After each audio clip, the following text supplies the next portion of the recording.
final stretch, and let's go. Here's an email question for you, gentlemen. Anyone who lives in Israel benefits from the government regardless if he takes money. Police, IDF, lights, flushable toilets, and mail. No one calls the aid when a terrorist is in town. So to say I don't need to service because they don't take any money is a bad argument. You want to tackle that, gentlemen? Okay. Yes, there's a lot of our people living in the state of Israel before the state was established. Now, the state was established against their will. They were living in peace before the state of Israel even was established. And unfortunately... When you say you were living in peace before... Hold on. You said that they were living in a state of peace.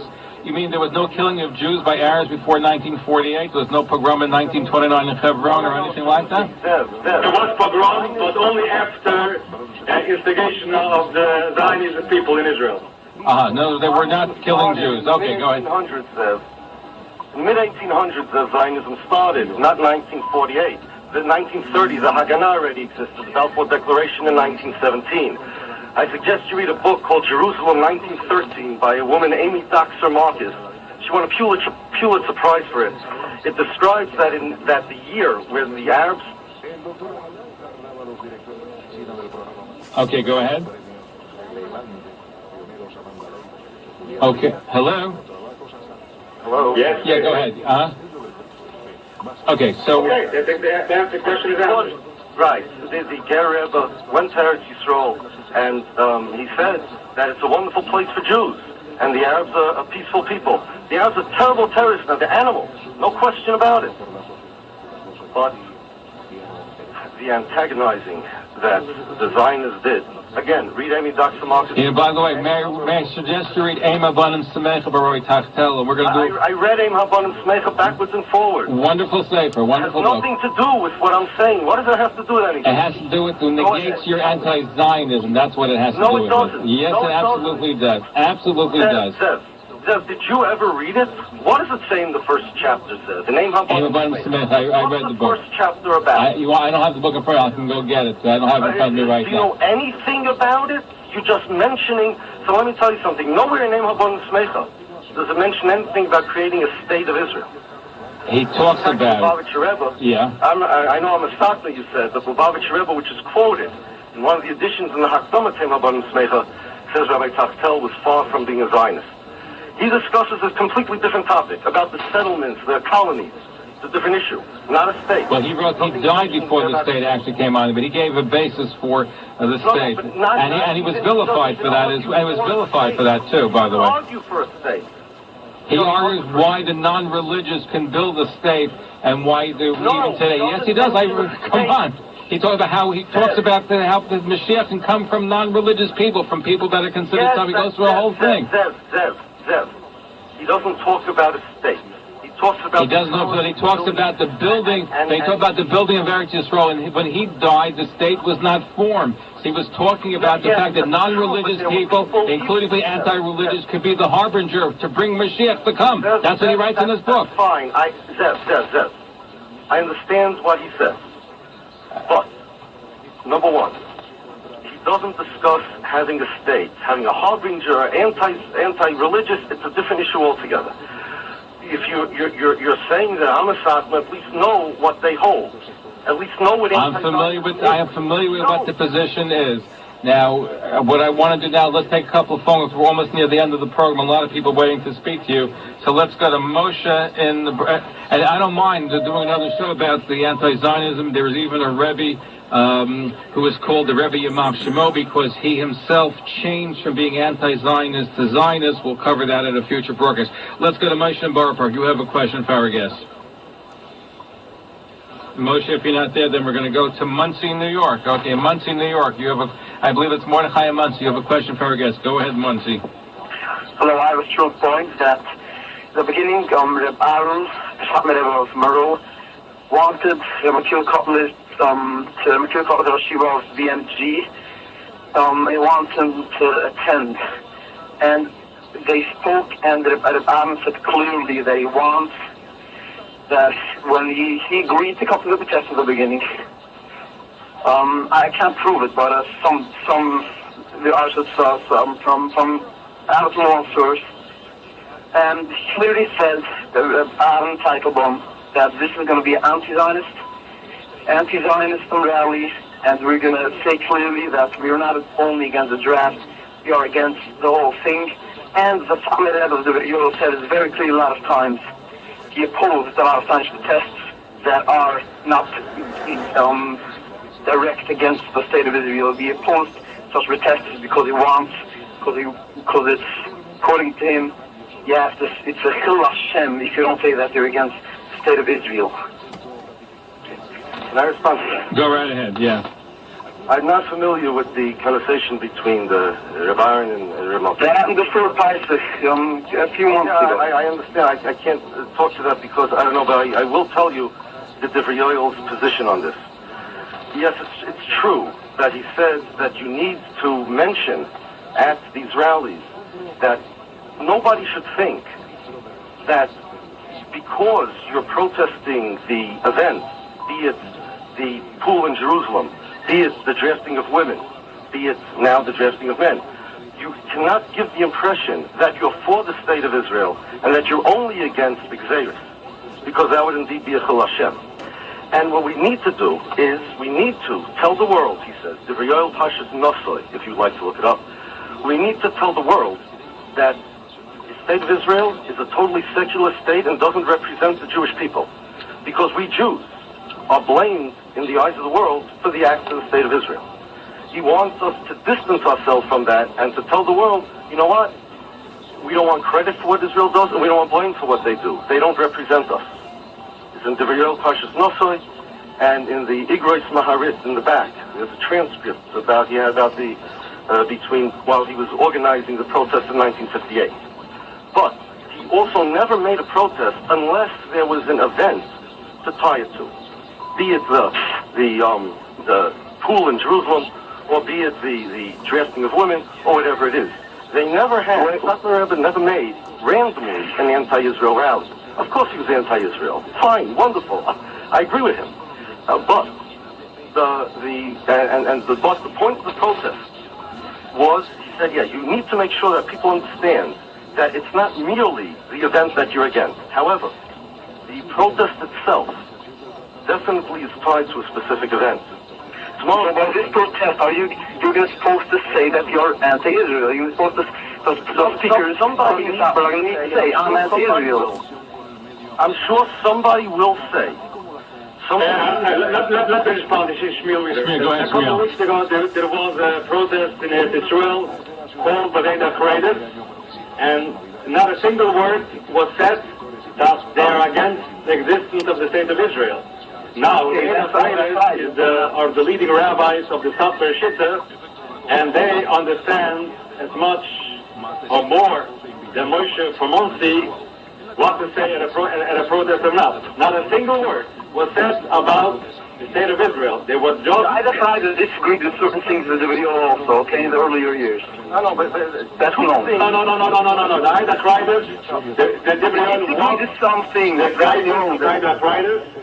And if you want to do it, none of our leading rabbis ever came out saying that Eidach writers went away from the ways from the Divrei Yoel. Now you cannot say that. At least you have one rabbi with you that would put in writing saying that the Eidach writers left the ways of the Divrei Yoel. Now there was a protest a couple of weeks ago, and I will repeat it.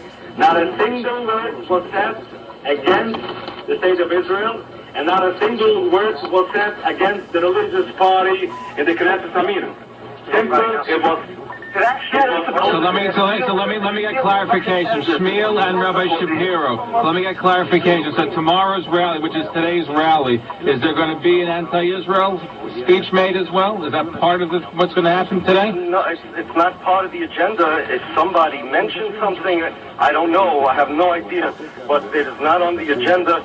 It is not part of the purpose of the rally in the slightest. If somebody asks me, I'm the spokesman. If somebody asks me, I'm going to tell them, just like I told you, that it's against the draft.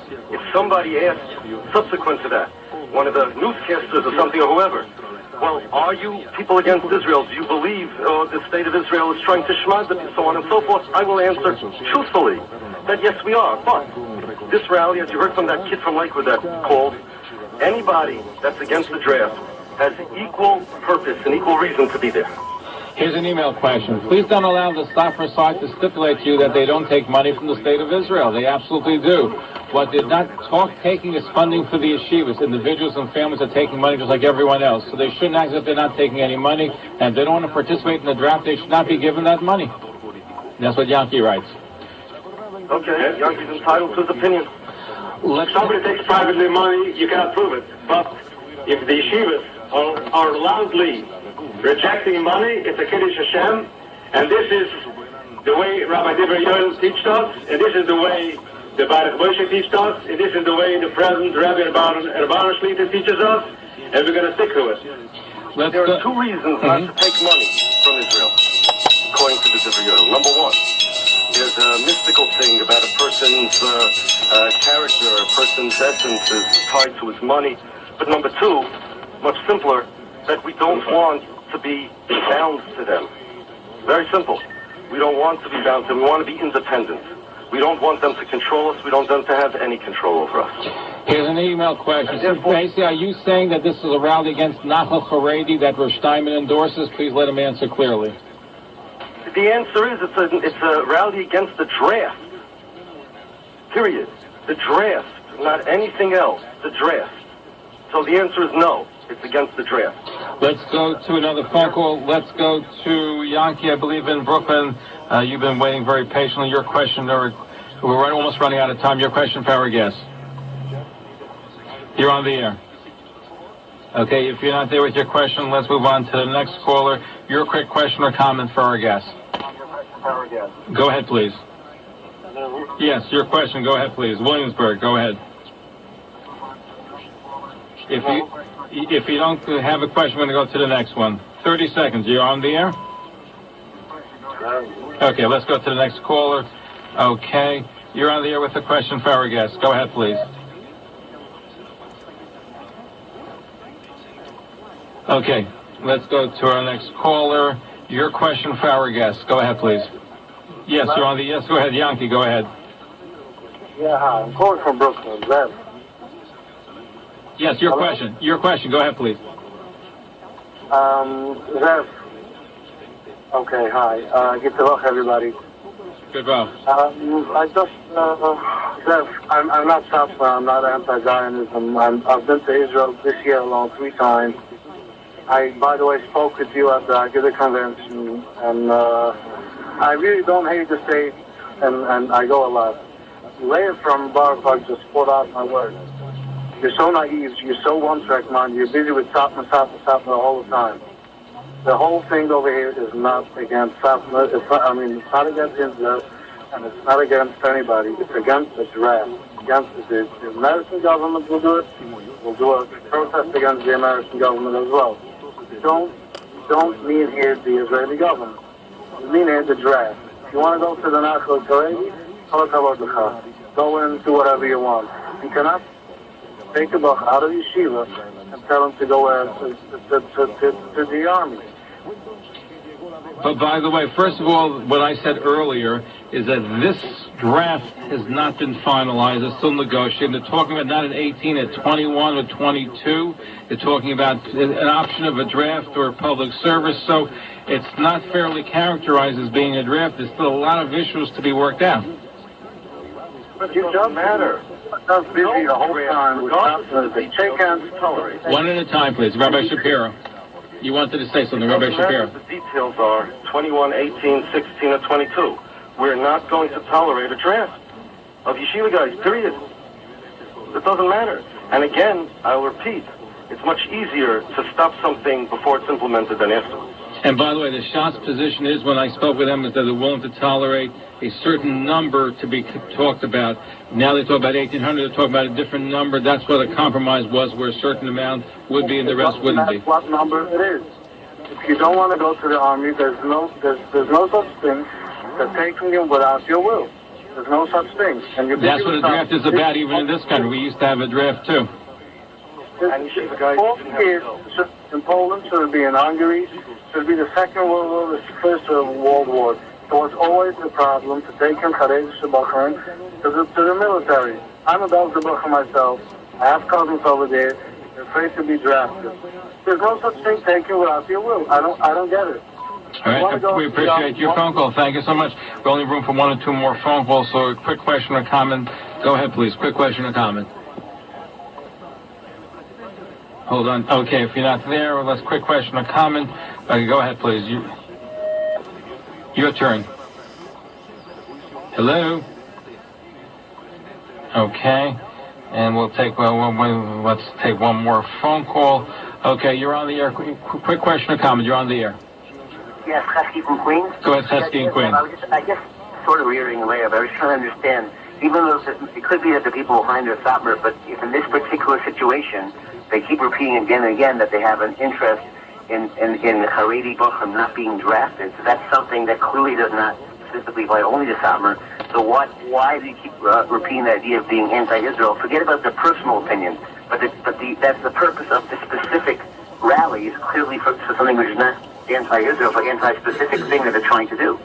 Well, first of all, you heard Jesse Brock, who member of the community, member even the block board, where he's basically said that let's call it what it is. So it's being organized by that, by the Satmar community. So while officially it's regarding the draft, but the agenda is anti-Israel. That's for the real purpose of making the rally, to be against Israel. That's why it's being done. Back to that. Yes. Don't call Jesse Brock. You're not familiar. You wasn't at the meeting? No. Here you go again, says. 10 people are telling you one thing. But you yourself said, or somebody said, that the Satmar Rebbe never had a rally against Israel. They had it was a purpose, was something attached to, whether it was a different event. No. There's nothing attached to anything. Again, the purpose of this protest is to protest the draft. Litvaks are going to be there. Rosh Hashivas are going to be there. You heard Bachram from Lakewood are going to be there. Different types of Chassidim are going to be there. Please, there's a little intellectual honesty. Stop saying this is a Satmar anti-Israel draft. You're trying to marginalize it, and you're trying to portray it as something that it's not. Please stop. Well, that's my opinion, but you're saying differently, and I'm respecting. Here's an email. Your opinion about why I'm doing something? Listen.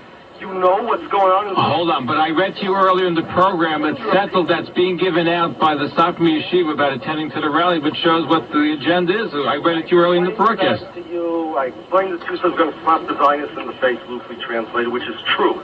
I agree with it settled, but I also say that it's against the drift, and the settled doesn't contradict that. If a Bacher is not in, here's an email question. If a Bacher is not interested in learning, can he go to the army? No. Not the Nachal Haredi either? No. How about the Nachal Haredi? No? Okay. Let's squeeze. No. No, three reasons. First of all, you're not allowed to assist the state of Israel in any ways, including fighting against wars, because the existence of the state of Israel is against the Torah. Second of all, the morality, the tznius, the Shmir Shabbos, and so on, is very bad over there. And third of all is little Torah. So combine all three together, you're not allowed to go to serve in the army. But this gentleman said he's not learning, and why can't he join Nachal Haredi where they have a special division? That was his question. Because I spoke to many members from Nachal Haredi, they said, please, don't come in, because you wouldn't go out the same way you came in. As I explained, even Nachal Haredi, they teach things, they try to inculcate, they try to change people against their education, against their upbringing. So here's an email question. They were forced, the Nachal Haredi soldiers were forced to listen to women singing. They were trying to walk out. That wasn't Nachal Haredi.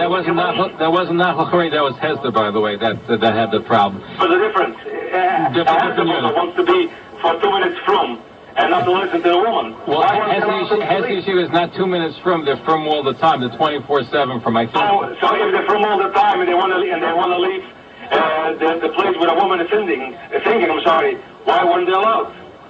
Okay, that's and by the way, country. What's the big deal for the country if the Bukha is singing a woman or not? Is the country more safer when the Bukha listens to the And you know what? I agree with you that they have to be more sensitive. I think that's something that's been worked on. That's something. Okay, so you say you have to be more sensitive. Absolutely. Absolutely. Shmir Shabbos, Kedusha, and so on and so on. You think that this army, the professionally run army, the problem is that it's a lack of sensitivity for the Jewish community? That's what you think? It's sensitivity they need? Send them sensitivity training. In that particular case, there was a certain sensitivity that should have been adhered to, and they didn't, because if somebody says for religious reasons, I object, they should be acceded to. Well, what motivated them to refuse the request? What motivated a commander? It was a commander at that particular event. What motivated that? I don't know the answer to that question. You're assuming that it's something. It could be whatever their reason is. I don't know. Even if it was, it's something which has to be dealt with. And I think the rabbis, the heads of yeshivas are dealing with that issue. Here's an email question. Right. So let's close down the Israeli army, have Stockmer and all those who are against defending the state of Israel, and see how far we'll get them. If not for the Israeli army, no yeshiva would be able to exist. I want to answer that. Hold on, let me finish the question. Hold on, let me finish the question. Let me finish the question. I'll let you answer. Let me finish the question. Showman is allowed in Williamsburg to defend the Stockman communities. Why should Israel be any different from protecting themselves from people who are out to destroy them? Afghana, Macho, and all the same nonsense. When you're going to cover the top player, all anti-Israel, no matter what. I want to answer all these questions. The first question was asked to the Chazon Ish by Ben Gurion. He said, if you were the commander of the army, would you arm them with guns or bava-kamas? This was his answer. He said, Moshe L'maha Davadoime. There was a guy whose wagon is driving in the snow and it's freezing and it breaks down and he's stuck in the snow. And his fingers are getting frostbite. Now, apparently the prevention for frostbite is you stick your hands in the snow and I guess like an igloo, it insulates. He sticks his hands in the snow and it protects him from frostbite. So he turns up to Hashem and he says, thank you Hashem, I'm so glad it's winter. Because if it wasn't winter, I wouldn't have snow to protect myself from frostbite. The moral of the story, the nimshal is, if it wasn't for Israel, we wouldn't need the protection. Thank God. You can demonstrate in America because there's a strong state of Israel, by the way. That's why it gives you the affordability to do so. No, I don't believe that. We were able to demonstrate in America without a strong state of Israel. That's your opinion. That's a Zionist opinion. That's fine. Yeah. Fine. Okay, let's take some more phone calls. We're almost out of time. We were going to present another segment. We're going to try to go. Let's go to Brooklyn and your question. Go ahead. I believe Maishi in Brooklyn. Your question, Farah. Good luck. Your question. Okay, hi, I'm on the line? Yes, you are. Yes, go ask your question. If not, we're going to move on to why do you say without the army will not be yeshivas in Israel? That's not what I said. What I said was without the state of Israel, we would have a harder time in this country to hold our head high and have demonstrations such as the one that's taking place. It's the fact that there's a strong Israel that affords us the opportunity here in this country that we could raise our heads high and proudly. Could you explain that? Why? What does it have to do with Israel? Can you explain that, please? Because Israel is a haven for the Jewish people. The fact that there's a strong Israel to protect us. No, that's not true. What is to protect us? I'm a Jew. I'm in America. Tell me that, and you know what I think about the state of Israel. You're telling me that the reason I hold my head high is because of Israel? The average Jew, you may be a bad example of that because you have a different opinion regarding this thing. But the average Jew is able to hold their head high in this country because there's a strong Israel. You're not allowed to say that. Part of the problem, Zev, that's part of the problem. That to a Zionist, the reason why they hold their head high, proud as a Jew, is because of Israel. To me, and the people who are going to be there tomorrow, I hold myself high, my head high as a Jew because I'm a Jew. That's part of the problem, and that's part of why the indoctrination in the army is problematic. It's not indoctrination. You can get it without the army. By the way, because you can look at it, and you're going to disagree with me, but it's not. I believe it's not the assault of the Gula, but we're the Emsa Gula, as the Rosh Hashiva Teretz Kohanim told me the other time. So can I ask you something, Zev? Mm-hmm. Do you know where the Gemara discusses assault of the Gula? Do you know what it means? Do you know what Rashi says on it? I'm challenging you. I know the answer. You're just parroting words somebody told you. You want to know something? We're living in a time when you have this gets to the whole different discussion. But the very fact that we have a strong state of Israel, we have a state, we have a Medina, we have after 2,000 years that Jews, God gave the opportunity for Jews to go back to the What? After 2,000 years, the problem is number one. there's absolutely no basis for that. That's just Zionist fantasies. But What does mean Zionist fantasy? There is a fact that there is a I'm telling you the opposite. Yes, not only do I disagree, but after 2,000 years, it could be 3,000 years, it makes no difference. We're still in Golis, and we're obligated to remain in Golis. The state of Israel does not negate that. On the contrary, it makes it worse. But you were the one that said before that you want theological discussion. Yeah, so we're not going to get to... Go ahead. Okay, so let's take some more phone calls from people, and let's see who they have. We have like literally 2 minutes because the show is coming to an end. Your question, Farragut. Yes, your question, Farragut. Yeah, you put me in the hole. I don't know what... You go ahead. I put you on so you can ask your question. What's your question, quickly? My question, why is he so against Satmar, the Brenner? I'm not against Satmar. I said at the onset, and I'll say it again. I like both groups of Satmar. I have friends in both Rav Aronside, Rav Zalman Leibs, and they do a tremendous amount of good work and have tremendous respect. On this particular issue regarding the state of Israel, and a rally for, I'm in a different position. I disagree with that position. But if you notice that... Agree, you have to know that... Would you disagree with the rally about the draft? I'm sorry? Everything has to do with Zionists. If not Zionists, it wouldn't be existing, that stuff. If it wouldn't be fit Zionists, it wouldn't be what? It wouldn't be existing, that stuff at all. Well, if there wouldn't be a state, that you wouldn't have a rally against it, right? No, it's not so sure, because it's become whole different. Because this whole different, all of them are whole different. Anyway, we're out of time, so let me just thank our guests because... Thank you, too. Okay, thank you for your phone call. Rabbi Yaakov Shapiro. I would like to make a conclusion that the buses will be leaving for Williamsburg, Borough Park, Muncie, Monroe, Lakewood, Flatbush, Mount Kisco, New Square, and there's going to be posters in each community about the schedule of the buses. Please come out in droves, participate, and let our voice be heard, a united voice. The entire American jury is against drafting. But the entire American jury is not opposed to take the draft that's taking place, right? You're talking about first of all, Orthodox as opposed to the regular jury, and then even in the Orthodox community, it's proud. Everybody will be there and come out strongly and let our voice be heard. Anyway, the Shmuel Weeder, editor of the blog, Rabbi Yaakov Shapiro, spokesman for the Central Rabbinical Congress, organizer of the rally. We appreciate you being here with us, and I'm sure we'll continue our discussion. Shavuot. Thank you very much, and good luck. Good luck. Thank you. Good luck. Thank you. We hope you've enjoyed tonight's broadcast. This